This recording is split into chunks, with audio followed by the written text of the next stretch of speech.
ना चैन से बैठे हैं ना चैन से बैठने देंगे, ना जी रहे हैं ना दूसरे को जीने देंगे। नमस्कार, मैं विजयलक्ष्मी गुप्ता उपस्थित हुई हूँ आप सभी के समक्ष एक महत्वपूर्ण मुद्दा लेकर के। आप सभी का स्वागत है मेरे चैनल पे। हमेशा की तरह उम्मीद है कि सभी स्वस्थ होंगे। मस्त के लिए तो अब बोलना ही मुश्किल है, नहीं बोलेंगे कि आप लोग मस्त होंगे। कुछ ना कुछ विवाद बना के रखा है, बना ही लेते हो। जब तक आयोग द्वारा अंतिम चयन लिस्ट जारी नहीं कर दी जाती है, तब तक रोज़ नए नए मुद्दे निकल के आते हैं। न जाने कहाँ से अफवाहें फैलती हैं और कहाँ से आती हैं, कहाँ जाती हैं। जितने भी मुख्य सेविका के अभ्यर्थी हैं जो अंतिम चयन लिस्ट का इंतज़ार कर रहे हैं, वो किसी न किसी मानसिक प्रताड़ना का रोज़ शिकार होते हैं। अभी 2 दिन पहले प्रोविज़नल का मामला आया कि जिनसे प्रोविज़नल भरा लिया गया है वो सभी बाहर हो जाएंगे। ऐसी एक अफवाह फैली, लड़कियां उसमें परेशान हो गई।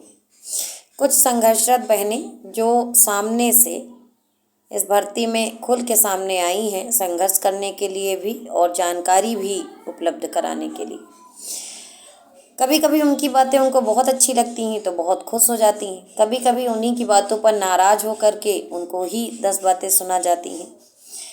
प्रोविज़नल वाला मामला जब सामने आया कि जिनसे प्रोविज़नल भरवा लिया गया है उनको बाहर कर दिया जाएगा, तो मैंने उसका खंडन किया। मैंने बोला कि सबके साथ ऐसा नहीं होगा।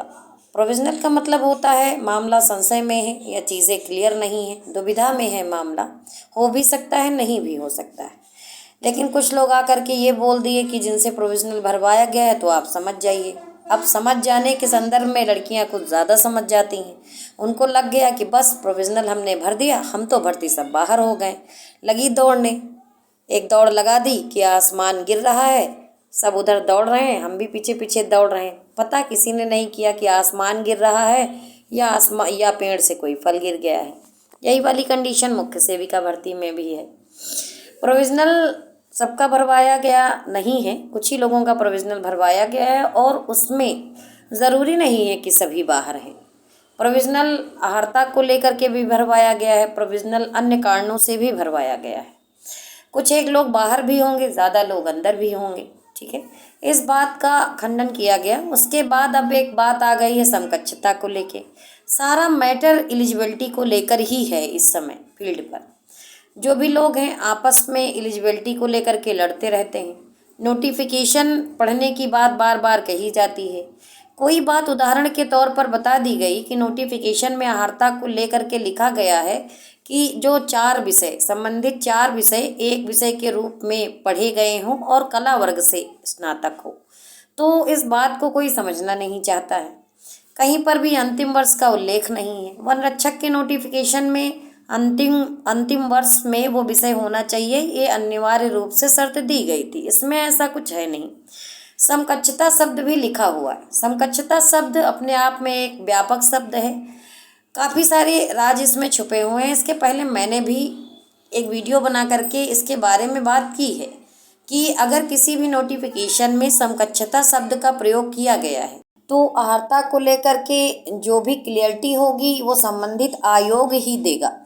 क्योंकि आप सभी जानते हैं कि अधीनस्थ सेवा चयन आयोग किसी भी प्रकार का कोई नोटिफिकेशन निकाल करके या पत्राचार के माध्यम से जवाब नहीं देगा। ऐसा नोटिफिकेशन में भी लिखा है कि अहर्ता को लेकर के किसी भी प्रकार का पत्राचार नहीं स्वीकार किया जाएगा।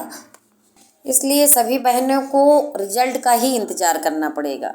जब भी अंतिम चयन लिस्ट आएगी तो ही चीज़ें क्लियर हो पाएंगी कि किसको लिया गया है, किसको नहीं लिया गया है। समकक्षता में आयोग की एक समिति होगी, ऐसा नोटिफिकेशन में भी बताया गया है। 1992 की यथा संशोधित नियमावली भी यही कहती है कि अंतिम निर्णय आयोग द्वारा बनाई गई जो समिति होगी वही लेगी कि किसको समकक्ष माना गया है, किसको नहीं माना गया है।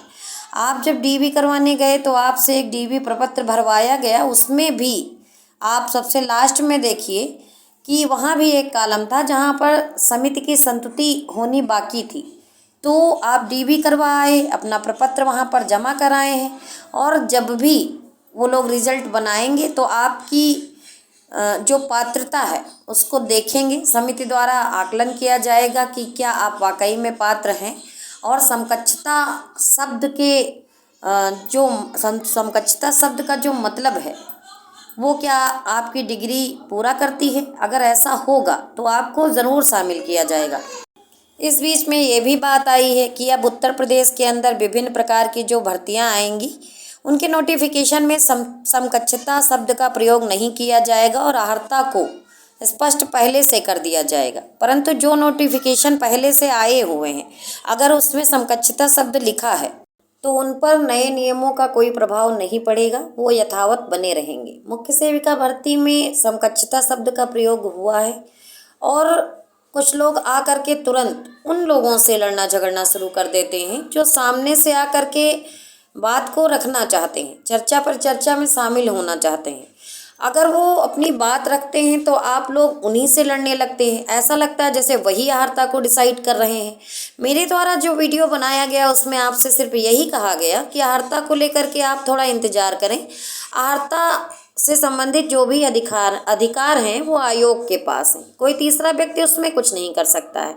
फिर उसमें भी आकर के आपको ज्ञान देना है कि आप समकक्षता नहीं पढ़ पा रही हैं। देखिए मैं सब कुछ पढ़ पा रही हूँ, शायद यही कारण है कि आज मैं सामने से आकर के बोल रही हूँ। जो लोग नहीं पढ़ पा रहे हैं और आपस में लड़ाई झगड़ा कर रहे हैं उनसे ये कहा जा रहा है। सामने से आकर के कोई व्यक्ति बोल रहा है तो अगर कुछ बातें उसकी आपको समझ में नहीं आती हैं तो आपको ये अधिकार किसी ने नहीं दिया है कि आप उसको भला बुरा कहें।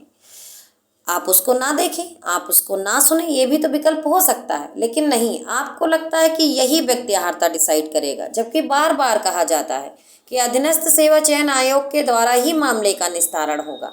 उस बात को आप लोग बिल्कुल भी समझना नहीं चाहते हैं, अपना व्यवहार आपस में खराब करना चाहते हैं। एक समस्या बीतती नहीं है, हटती नहीं है, दूसरी आप लोग स्वयं तैयार कर लेते हैं। ठीक है, मनोरंजन तक ये बातें ठीक हैं। अगर आप मनोरंजन के लिए ऐसा करते हैं, लड़ते झगड़ते हैं तो कोई समस्या नहीं है। लेकिन इस मनोरंजन के खेल में तनावग्रस्त भी कुछ लोग हो गए हैं, बहुत ज़्यादा परेशान हो गए हैं। तो किसी को परेशान नहीं करना है, इंतज़ार करना है। आयोग ही चीज़ों को निर्धारित करेगा, समय आने पर चीज़ें क्लियर हो जाएंगी। किसी को परेशान नहीं होना है, हताश नहीं होना है, निराश नहीं होना है। अर्हता के संबंध में अगर मेरे विचार जानना चाहो तो मैं आज तक किसी भी वर्ग को ये नहीं बोली हूँ कि आप इस भर्ती से बाहर हैं। कारण उसका ये है कि अर्हता मैं डिसाइड नहीं करूँगी। सभी पढ़े लिखे हैं, सभी ग्रेजुएट हैं, सबने नोटिफिकेशन पढ़ा है और सबको पता है कि कौन अर्ह है कौन नहीं है। धन्यवाद।